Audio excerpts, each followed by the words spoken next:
afternoon, folks. Welcome to Cold Nights Entertainment. I'm Jay, and today we're going over 5 new and upcoming horror releases that are sure to terrify you. Let's get to it. Produced by Silent Hill creator Keiichiro Toyama through his new studio Boca Games, Slitherhead places us in a world where terrible creatures have assumed the identities of people we'd see every day on the streets. Very quickly in the teaser trailer, we see just what kind of absolute carnage these monstrosities are capable of. The entire project screams Junji Ito-style body horror, gore, and ambiance. Speaking of ambiance, the soundtrack is produced by none other than the godfather of survival horror sound, Akira Yamaoka. You'll know him for his soundtracks on the Silent Hill games, Lollipop Chainsaw, and The Killer is Dead. Toyama has been away from the business for a while, but this is looking like it's going to be a grand and grotesque return to form.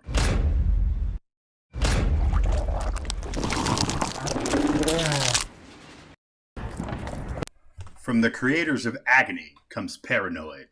The game centers on a man who is driven to become a recluse after the brutally violent demise of his parents and the mysterious disappearance of his sister. For 13 years, he sits trapped in his apartment by his own mind, until he receives a bizarre phone call from his missing sister. Forced to leave the confines of his apartment, he spirals into what looks like a drug-fueled bender of hallucination and carnage. The game is set in the 1980s in the grimy inner city. With terrifying character designs, lurid and brutal scenarios, and Mad Mind's patented ultra-gory style, this looks to satisfy even the most depraved horror aficionados. Its release has been pushed back a few times, but when it finally does come out, prepare for a bloody good time. Heartworm looks like it might be the game on this list I am most excited about. Created by Vincent Adinolfi, the game is a low-res, retro-style survival horror experience complete with tank controls. The story focuses on Sam, a young woman suffering from a myriad of severe mental illnesses. One day she receives a VHS tape, and upon playing it is brought into a bizarre yet strangely familiar world. The atmosphere here looks incredible, and the staticky look of the monsters really adds to the feeling of unease. Watching this, I get unmistakable vibes of Silent Hill, Resident Evil, and Alone in the Dark. This is the kind of game you sit down to play on a gloomy afternoon just as it's getting dark. It's sure to give you an incredible evening of nostalgia, unsettling environments, and a twisted story. This looks like a can't miss, and I am dying to get my hands on it when it finally releases.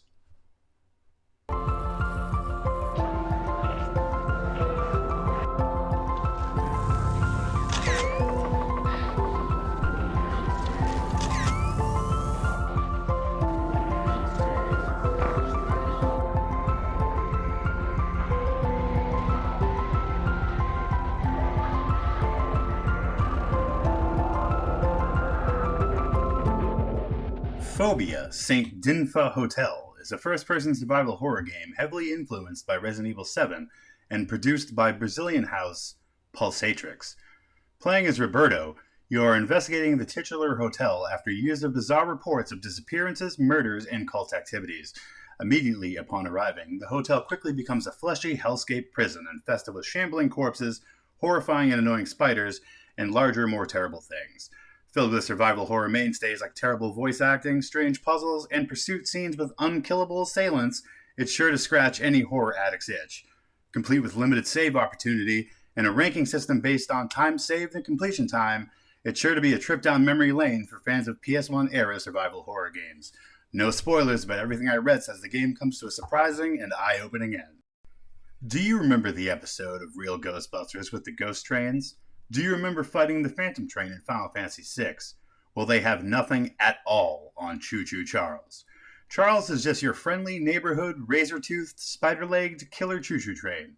Boy oh boy does this game look like it's both disturbing and keeps up a feverish pace.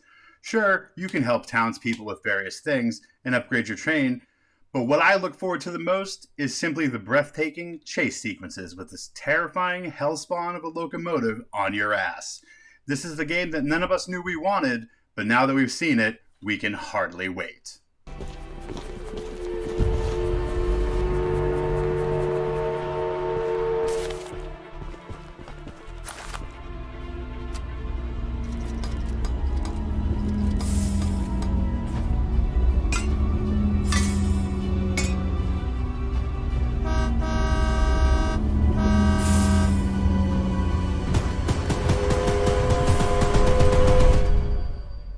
Sometimes I just don't feel myself until I put the zebra mask on.